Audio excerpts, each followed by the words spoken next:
This is the part, basic scanning and energy work for buildings, uh, properties, apartments, places like that. And for something like this, you don't really need the small bowl. You can use a bowl like this. Then, if you've got a middle sized one, maybe an 8-inch bowl between here and the bigger one, you can do that. You don't need to.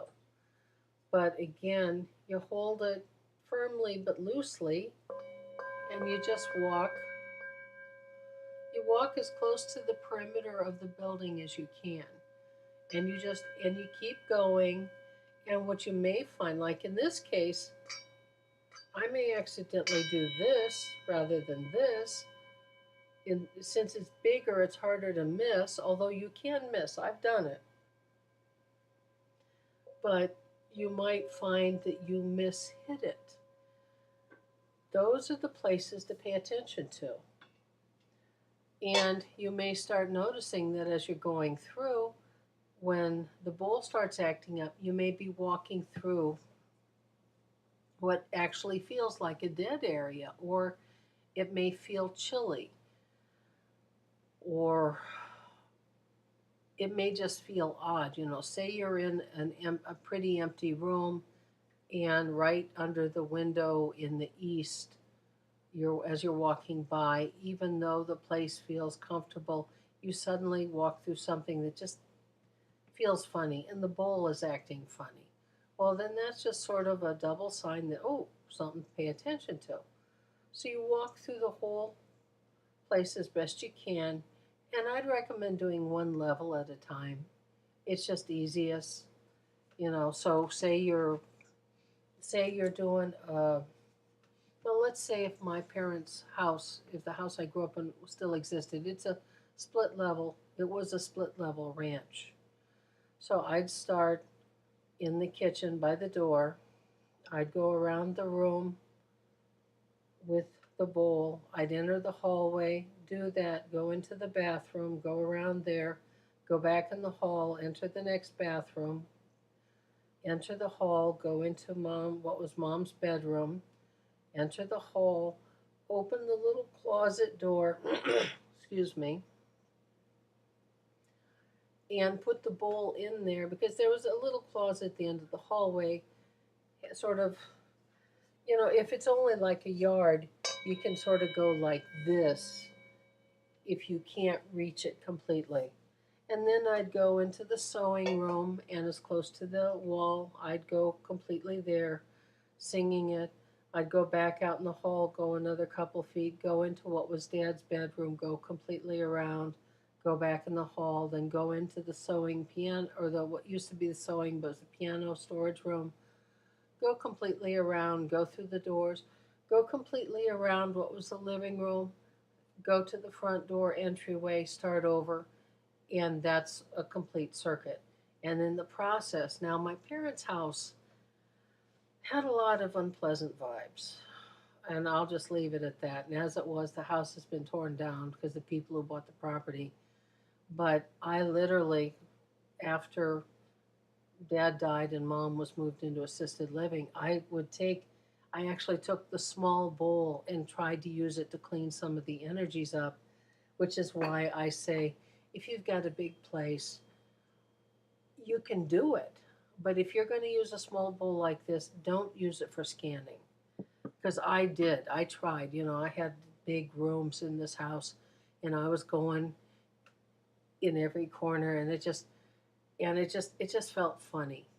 I would have been a lot smarter if I'd taken this to use it for scanning. Then when I got the feel which rooms were the worst, which rooms were okay, then I could take this, and this thing can get real loud if you hit it hard enough. And I could literally get to the middle of the room, smack this hard, and it would send energy to the room would resonate with it. And like each room had a big closet, which I forgot to say, but you'd want to do the closet too. So I'd have to open the door. I'd have to put the sort of go for halfway, shut that, go back in, sort of. And so You want not only the sound in every little room, maybe not under the shelves yet, but you want to be at the perimeter and in everything possible. So on that first level, I've scanned it. Let's say dad's room, mom's room, and the closed in bathroom had funny vibes, worse than the rest. So, especially that little bathroom that had no windows, I could I could hit this hard several times. The room would really start ringing, and I'd do the others, and so I'd start breaking up that energy. And in that case, because I knew how much negativity had built up over 30 to 50 years since it was built in the late 60s, I might decide to go downstairs and use the bowl and to go and scan the basement while the upstairs I was letting the energies settle in, the stuff sort of kicking things out. Because at one time I joked I'd have to do a clearing with incense and aromatherapy, sacred water, and sound morning and evening for a whole year to actually get the energies cleared up.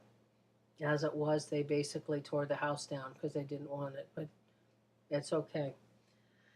So in that case, I could go downstairs, and then I might find that like dad's back in dad's work area, that really needs it. So I could do the bowl there. But because of the way they had the basement, they didn't have the walls finished. So if I hit the bowl real hard in dad's workshop, it would go into the storage areas too.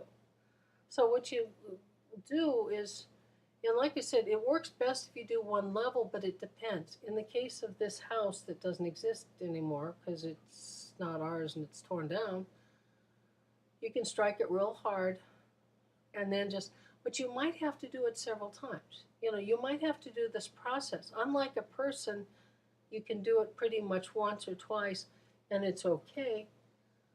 But with a house, you might have to do it several times. I do the heavy, I do this. Then I go in each room I strike and play this until the room resonates. And then I give it like half an hour to sink in. Then in the center of each room, I strike this with the intention that it basically balance and bless the room. And then when I'm done for the day, I go to the center of the house upstairs and I strike it, you know. Then I go downstairs to the center and I strike it. And I might strike this in each doorway and carefully by each window. It just depends. And the thing is, it depends on how much negativity's been there, how long it's been there, how many times you do it. So it's a similar process, but you can actually do it on property too. If I wanted, I could have gone at the edge of our 16 acres. Fortunately, um, the energies outside were actually pretty good, so you don't have to. But if you're in an area, you can do this same thing, just scanning a piece of land. Say you've got a 5 foot area of land that just has a funny feel. You can go back and forth, just scanning it, playing the middle-sized bowl, and feeling. So it's not that different from doing on humans, but it's different enough that once you get the hang of it, once you get the idea of how to use this process and and especially what you'll probably discover if things work the best is this is how I do it. You play with it a bit and you start going, oh, wait a minute. For me, it's going to work better if I do this. So I'm hoping this is actually a springboard that you will play with, and in time you will create your own way to accomplish the same end goals, maybe slightly different means.